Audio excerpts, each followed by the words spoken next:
और एक बड़ी खबर मिल रही है। बिहार सरकार के मंत्री सुरेश शर्मा ने एक बड़ा दावा किया है। मंत्री सुरेश शर्मा का हैट्रिक लगाने का दावा। पलायन रोकने के लिए इंफ्रास्ट्रक्चर का प्लान तैयार है। एनडीए देगी लोगों को रोजगार के नए अवसर। तो मंत्री सुरेश शर्मा ने ये बड़ा दावा किया है कि पलायन रोकने के लिए हमने इंफ्रास्ट्रक्चर का प्लान रेडी कर लिया है और जीत हमारी ही होगी, हैट्रिक से जीत होगी, वो ये कहते हैं।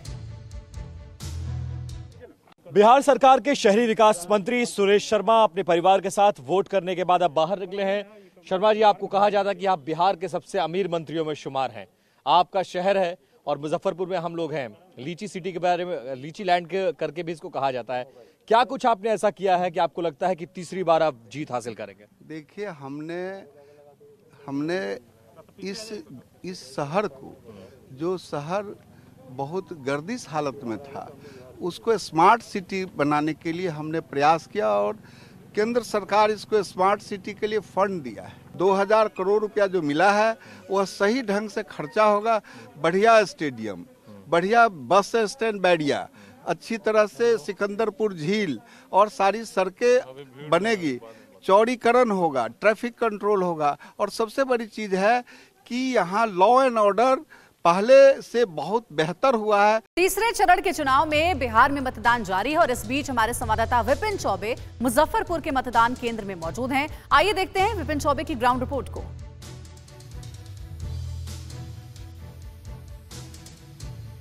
बिहार विधानसभा चुनाव के कुल 15 जिलों के 78 सीटों पर आज तीसरे चरण में वोटिंग जारी है और इस वक्त हम खड़े हैं लीची लैंड कहे जाने वाले और अपनी मिठास के लिए दुनिया भर में जाने जाने वाले बिहार के मुजफ्फरपुर जिले में, जहां कुल 11 सीटें हैं। दूसरे चरण में 5 सीटों पर वोटिंग हो चुकी थी और आज 6 सीटों पर वोटिंग जारी है और इस वक्त हम मुजफ्फरपुर की शहर की सीट पर खड़े हैं और मतदान सुबह 7 बजे से शुरू हो चुका है। लोग लगातार लाइनों में लगकर अपने मताधिकार का प्रयोग कर रहे हैं। आपको बता दें कि ये सीट बेहद वीवीआईपी है। इस तीसरे चरण में नीतीश सरकार के कुल 12 मंत्री समेत विधानसभा अध्यक्ष चुनावी मैदान में है और अब आपको समस्तीपुर की तस्वीर दिखाएंगे। समस्तीपुर के सरायरंजन एक वीआईपी सीट है जहां से विधानसभा के अध्यक्ष हैं विजय कुमार चौधरी, वो चुनाव मैदान में हैं। चलिए सरायरंजन से देखते हैं संवाददाता करुणा शंकर की रिपोर्ट।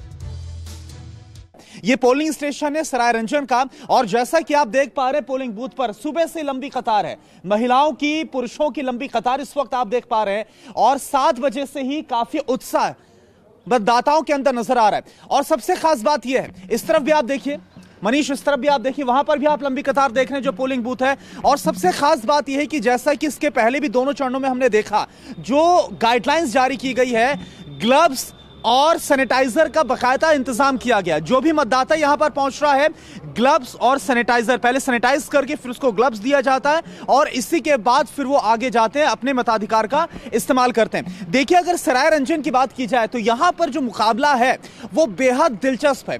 जो मौजूदा विधानसभा अध्यक्ष हैं विजय कुमार चौधरी, एक बार फिर से यहां पर, क्योंकि इससे पहले 2010 और 2015 में विजय हुए थे, जीत हासिल हुई थी और एक बार फिर से हैट्रिक की उम्मीद के साथ आप चुनाव लड़ रहे हैं। आप ये बताइए, इस बार जो आप वोट अपना डालेंगे तो क्या सोचकर आप डालेंगे? मुद्दे आपके दिमाग में है या फिर जो उम्मीदवार है वो आपके दिमाग में?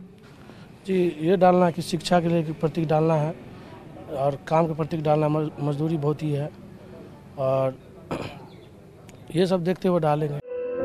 धुआं धुआं सा ये शहर क्यों दिखता है, सुना है बाजार में धुएं का सामान बिकता है। ये दिवाली सिर्फ दिए वाली।